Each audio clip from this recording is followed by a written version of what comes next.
Rasulullah Shallallahu Alaihi Wasallam bersabda, siapa saja wanita yang meminta menuntut cerai kepada suaminya tanpa alasan yang dibenarkan, maka diharamkan bau surga atas wanita tersebut.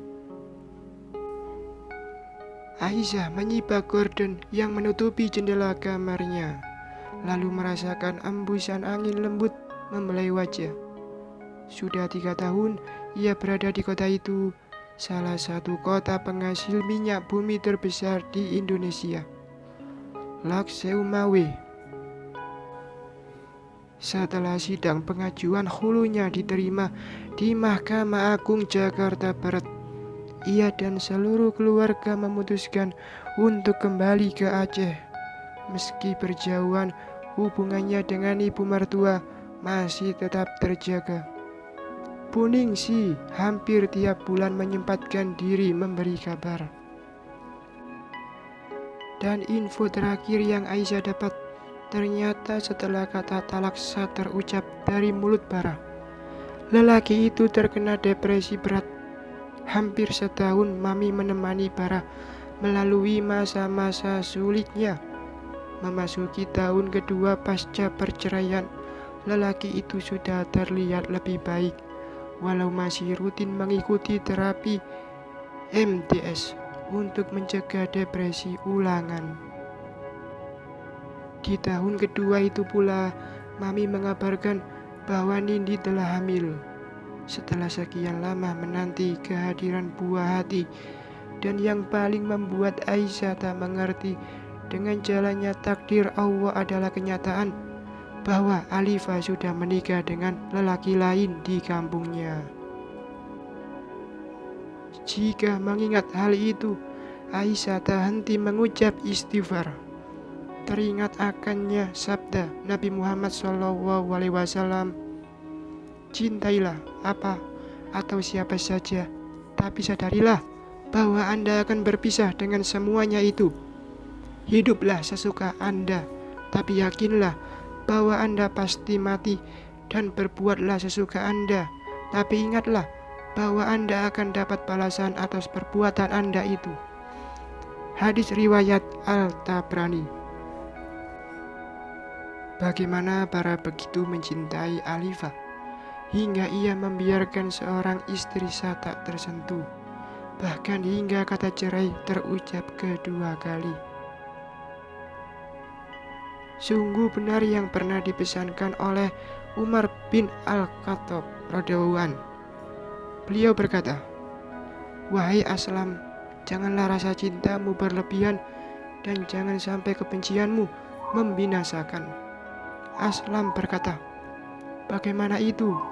Umar radhiyallahu anhu berkata, jika engkau mencintai seseorang, janganlah berlebihan, seperti halnya anak kecil yang menyenangi sesuatu dengan berlebihan. Jika engkau membenci seseorang, jangan sampai kebencian menimbulkan keinginan orang yang kamu benci celaka atau binasa. Aisyah memejamkan matanya, menyesapi nikmat udara yang sampai detik ini masih ia syukuri sebagai karunia terindah dari Allah. Maafkan kami, ya Rob, yang setiap saat berkelimpangan dosa. Lirinya dalam hati. Sejenak pikirannya terlempar pada sesosok pemuda berwajah oriental khas opak Korea, Faiz Al-Farisi. Jika tiap kali memberi kabar melalui telepon, Mami kerap membicarakan semua anak-anaknya. Tapi ada apa dengan Faiz? Kenapa nama itu tak pernah tersebut? Padahal Aisyah pun menaruh rasa penasaran, apakah pemuda itu juga sudah menikah? Jika sudah, apakah sudah memiliki momongan? Berapa jumlahnya? Seketika Aisyah menggeleng-gelengkan kepala, mencoba mengusir pikiran akan mengingat seseorang yang haram untuk diingat. Kenyataannya, Aisyah memang sengaja menjauh, mengganti nomor handphone, dan sangat menekankan kepada keluarganya yang di Banda Aceh untuk tidak memberitahu keberadaannya pada siapapun, termasuk jika suatu ketika Faiz bertanya. Dan keinginan untuk menjauh dari dua lelaki yang pernah hadir di hidupnya itu memang terpenuhi seutuhnya. Hingga malam ini, untuk pertama kalinya, nama pemuda yang kerap tersebut pada bentangan kedua tangannya terdengar kembali di telinga Aisyah. Faiz titip salam buatmu, Aisyah. Jantung Aisyah tersentak kuat. Ia tak dapat menutupi rasa gugup yang menderah tatkala mendengar nama pemuda itu kembali disebut Mami. Sekarang Faiz lagi ambil cuti 2 hari untuk pulang ke Jakarta, sekaligus mau menghadiri pernikahan. Ucapan wanita itu terpenggal. Mas Barah mau menikah lagi, Mi.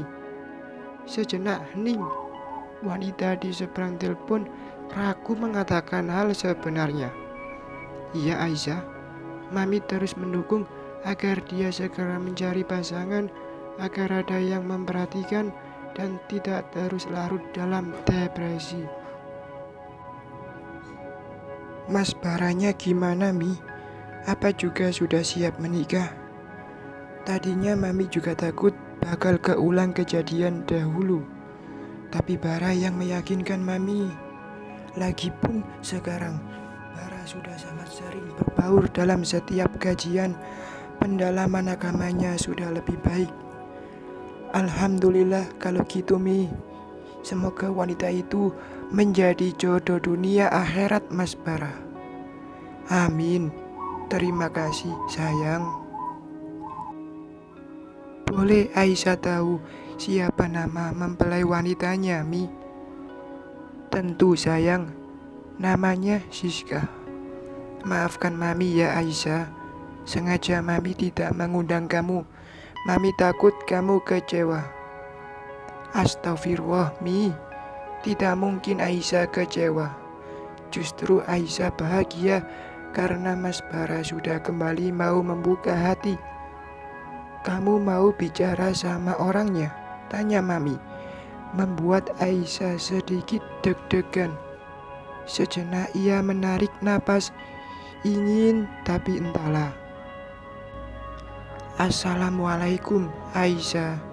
Gadis itu memperbaiki posisi duduk, padahal ia belum menjawab iya pada Mami. Wanita itu sudah duluan memberikan ponselnya. Aisyah, dek, ini bukan suara Mas Bara. Waalaikumsalam Mas. Jantung gadis itu berdentum tak karuan. Bukankah tadi mereka sedang membicarakan Bara, tapi kenapa Mami memberi ponselnya pada Faiz? Apa kabar Aisyah? Mas Faiz? Iya, ini saya Aisyah. Alhamdulillah. Entah kenapa gadis itu sangat bahagia. Akhirnya kembali bisa mendengar suara Faiz. Apa kabar Aisyah? Baik Mas. Mas Faiz sendiri apa kabar? Faiz berdeham pelan, mencoba mengusir kecanggungan. Nyatanya mereka memang hanya berbicara di telepon, tapi entah kenapa serasa Aisyah ada di depannya. 3 tahun ia mencoba menjaga perasaan, tak sekalipun menghubungi Aisyah. Padahal hati terus meronta, terlebih saat ia tahu bahwa kakaknya sudah resmi menceraikan gadis itu. Faiz berjuang menahan diri, tak ingin mengganggu Aisyah yang pastinya sedang dalam kedukaan. Tapi hari ini, saat kakaknya sudah kembali membuka hati, seakan ada yang menggerakkan batin pemuda itu. Semalaman ia tak bisa berhenti memikirkan Aisyah. Hingga puncaknya ia memberanikan diri menyatakan pada Mami akan keinginan untuk melamar gadis impian. Faiz amat tercengang ketika melihat Mami yang tampak tenang menanggapi. Ternyata Beliau sudah lebih dahulu tahu dari Roy.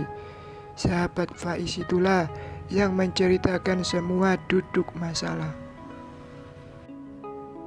Dalam wejangannya, Mami berpesan bahwa tidak ada keharaman menikahi mantan kakak ipar. Tapi yang Mami takutkan adalah putusnya kembali tali silaturahmi karena perselisihan. Mami berharap penuh agar Faiz bisa bertanggung jawab pada perasaan dan keinginannya itu.